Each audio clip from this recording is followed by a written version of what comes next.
Ayo, what's up? Ako nga pala si BT at nandito ngayon tayo sa BT Reaction and welcome to my channel, Tunay na Kritiko. At meron tayong panonooring video ngayon. Ito po ay nagbula kay News PH. Sa mga hindi pa po nakakabisita sa channel ni News PH, bisita na po kayo mga katunay. At kung hindi pa kayo nakakapag-subscribe, subscribe na din po kayo mga katunay kay News PH. At syempre, huwag nyo rin po sana kalimutan na mag-subscribe dito sa channel ko sa Tunay na Kritiko sa mga hindi pa nakakapag-subscribe and click the notification bell para maging updated po kayo sa mga reaction videos na aking ilalabas. At huwag na natin pagtagalin at sabay-sabay na nating panoorin ang laman ng video na hatid sa atin ni News PH at bibigyan natin ng reaksyon dahil totoo nga bang natakot na ang bad boy? Panoorin na natin at bigyan ng reaksyon. Pasok! Robin Padilla ay wala na tayo ngayong marinig sa kanya tungkol dyan sa issue ng West Philippine Sea, tungkol sa issue ng Chinese Coast Guard at Philippine Coast Guard. Lately ay tumindi na po ang issue tungkol dyan. Madalas sinasabi na China, tayo ay illegal sa West Philippine Sea. Madalas hinaharas tayo ng China o tuloy-tuloy ang pangaharas. Aba, wala tayong narinig. Sa senador na kumukwestiyon sa presensya ng Amerika dito sa West Philippine Sea. At maliban dyan, ngayon po ay hindi na po Coast Guard to Coast Guard. Ngayon po ay Navy to Navy na ang mga barko dyan sa West Philippine Sea. Yung Navy, Philippine Navy, ng ating military.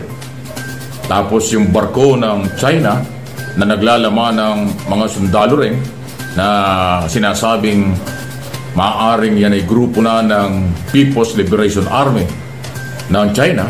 Abay, tahimik ngayon si Senador Padilla. Bakit kaya? Kasi siguro natatauhan na. Kasi nga nakikita niya naman siguro kung ano na yung nangyayari. At saka hindi naman talaga pinababayaan ng mga Coast Guard natin, ng Philippine Navy natin, yung West Philippine Sea. Siyempre, pinaglalaban natin yung karapatan natin. Isa yan sa lugar natin, teritoryo natin, na inaangkin ng China. Yung pinaglalaban kasi ni Senator Robin nun is parang taliwas. Diba na, wag tayong pumala, wag natin pansinin ng China sa ginagawa. Hindi po pwede yun. Parang sinasakop na yung sarili mong bansa, wala kang gagawin, di ba? Parang, hayaan mo sila, bayaan mo sila. Kasi kapag pumalag tayo dyan, baka mamaya anihin tayo niyan. Pag-initan. Kasi ganun yung sinasabi niya, no? Baka mamaya tayo yung pagbalingan, ganyan. Ito na nga, ginagawa sa atin. Nung nakaraan na dati, di ba? Wala tayong ginagawa, pero ano ang ginagawa nila sa atin? Siguro, nalalaman na ni Senator Robin, napapagtagmi-tagmi niya na isa-isa. Kasi noong unang mga araw na Coast Guard at parehong Coast Guard, Chinese Coast Guard, Philippine Coast Guard ang naghaharap dyan Hindi daw threat yan, parang gano'n ang gusto niyong palabasin dahil Coast Guard lang. Ay samantalang inamin na ng ating Philippine Coast Guard, base sa record, ang Chinese Coast Guard ay under ng Military Commission at ng People's Liberation Army. So nandito tayo, tapos na to dahil yan ang pag-question niya. Ngayon, Navy to Navy na. At matindi pa sinasabi nitong si Mao Ning, yung tagapagsalita ng Ministry of yung Foreign Minister ng China, na talagang tayo daw po yung nanghimasok sa kanila. Tayo daw po yung illegal na pumapasok dyan. Kaya naman sinasagot ng ating military at Department of National Defense na sila ay squatter dyan. Ang China ang squatter dyan sa West Philippine Sea dahil pag-aari ng Pilipino. So, umiinit. Ginagawa niyong tanga yung mga Pinoy. Diba yung China? Hindi naman ipaglalaban ng mga Pilipino yan kung hindi karapatan yan ng Pilipinas. No? Hindi isa sa karapatan yan. Natural syempre, yung West Philippine Sea is ipaglalaban dahil isa yan sa teritoryo ng Pilipinas na pinapasok ng China. Diba? Matagal nang usapin niyang nangyayari. So, ang nangyayari is sinasabi, tayo yung nanghihimasok, tayo yung nanggugulo. Ay, sus Marius. Hindi gawain ng Pilipino ang manggulo, tandaan niyo yun. Kahit nung mga panahon pa ng bayani natin, hindi mga Pilipino ang nauuna, kundi yung mga mananakop. Diba? Pumapalag tayo kung sakasakaling tayo ang inaapi at tayo ang inaagawan. Diba? Hindi ganun katanga ang mga Pilipino, no, para isugal yung kapakanan ng mga Pilipino sa walang kapararakang bagay na panghihimasukan nila na hindi pala karapatan ng Pilipinas. Siguro naman may pruweba ang Pilipinas, ang gobyerno ng Pilipinas, kaya nila ginagawa yan. Kumbaga karapatan ng mga Pilipino yan, ipinaglalaban ang sarili nilang teritoryo. Ipinaglalaban natin. Kayo ang nanghihimasok. Kayo ang pumapapel. Kayo ang nananakop. Diba? Hindi ang mga Pilipino. Init po yung palitan ng mga paliwanag tungkol dyan. Pero sa halip na yung mga senador ay magpakita ng suporta sa ating military at pangkalahatan sa gobyerno, abay na nahimik na sila. Ha? Mabuti pa si Tolentino at naging guest speaker pa doon sa pagtatayo ng bagong naval base. Yan po sa may Mabilis ba yun? Sa may isang isla na malapit sa Batanes. Nagpunta na doon, nagtayo na po ng naval base. Katulad sinabi ko doon sa isang video, walang mga nakatira doon. Pero nagtayo ang ating Navy, ang ating military, ng pansamantala or opisina, hindi pansamantala. Tinayuan na po ng parang headquarters o istasyon. Kaya nga, naval base. Kaya, di ba? So, yun, si Tolentino. Umaaksyon at nagpupunta pa doon. Oh, yun ang magaling na senador, di ba? Kasi seryosong bagay na yan eh. Na hindi dapat binabaliwala. So, dapat yan is, binibigyan natin ng suporta, yung mga Navy, yung mga ano natin, binibigyan ng suporta, ipinapakita, kumbaga lakas ng loob. Yun na lang ang nagtanging nagiging sandata nila eh. 'Di ba, yung suporta ng gobyerno sa kanila. Ang mga politiko sa Senado, maging sa Kongreso, nakakabingi ang katahimikan nila. Bakit kaya? Tahimik. Bakit sila masyadong tahimik kapag West Philippine Sea pinag-uusapan? Samantalang napakaingay ng China. Buong opisyal ng China, Chinese Embassy sa Maynila, Foreign Minister nila, at yung mismong kailang mataas na opisyalis sa China, grabe ang mga sinasabi. Laban sa Pilipinas. Pero tayo, ang military at ang Office of the President lang ang naninindigan dyan. At sinusuportahan naman natin ng mga sibilyan, nakakaintindi ng sitwasyon dahil nagmamalasakit tayo dyan po sa ating teritoryo. Pero yung ibang mga artista at mga politikong artista or mga maiingay dati ngayon natahimik na. Nakatutok yata sila doon sa pinag-aawayan na perang confidential. Doon mapupunta yun o baka sila kaya tahimik, haharangin nila sa Senado yung ginawa ng Kongreso para ibalik doon sa mga tinanggalan ng confidential. Naku, kakaiba yan. Kaabang-abang ho pagkaganyan. Pwedeng masabi ni actor, politician Robin Padilla. Dati kinukwestiyon niya yung presensya ng Amerika dyan po sa West Philippine Sea. Dahil Coast Guard to Coast Guard lang daw naman yan eh. Chinese Coast Guard at saka Philippine Coast Guard. Ngayon, may nangyari na. Anong gagawin natin dito? Ayan, Senador. Binangga, Kitang-kita mo, no? Tutok na tutok. Tutok na tutok yung Coast Guard na yun, yung China Coast Guard sa Philippine, no?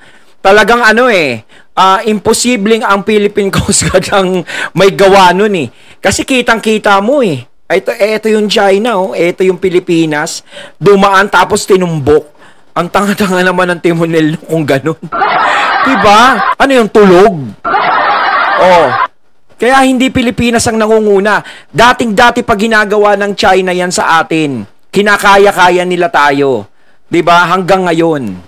Ngayon natatahimik ngayon sila, yung mga may ingay nga na sinasabi ni Sir Mike na dati makadakdak sa China na pagtatanggol sa China. Ngayon hindi makapagsalita. Di ba? Sasabit na. Binangga. Ayun Yan Yan Yan. Siga no? Yan po yung barkong bumangga. May bumper. Yan. Ano ngayon masasabi? Ayan yan kinukuha ng mga kakurarong yan po. Ito yung pangalawang barko na sinabitan. Yan. Dalawa. Senador, para sa iyo ito. Ano masasabi mo rito? Wala naman personalan, nagtatanong lang. Ano ngayong masasabi mo, Senador? Anong masasabi mo dyan? Yan ng China. Binangga sinasabing pro-China ka. Pero sinasabi mo ang Chinese Coast Guard ay civilian, hindi military. Sige, sabihin natin, yan ang paniniwala mo. Pero ang paniniwala ng China at ng buong Pilipinas o maraming Pilipino, ang Chinese Coast Guard ay military commission, under military commission sa kanila at People's Liberation Army. O sabihin natin ang paniniwala mo, wala pa rin.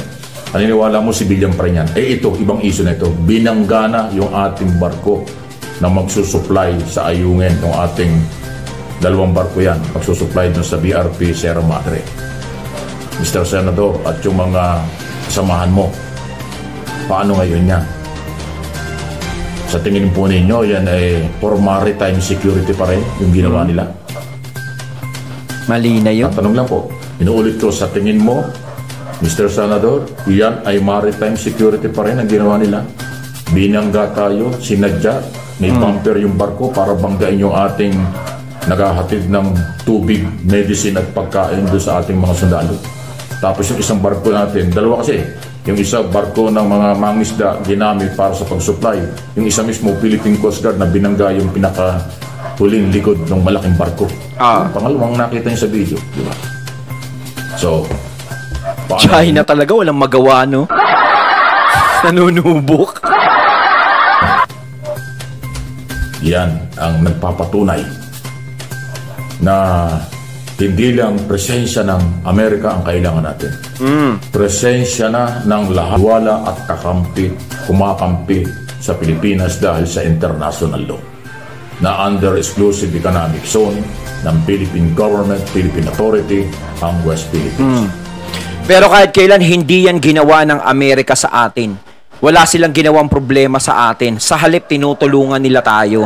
Hanggang ngayon, kapag kailangan natin sila, is nandiyadyaan sila at nadagdagan pa ng maraming bansa na nagmamagandang loob na tumutulong sa atin na kinokontra nitong senador na ito.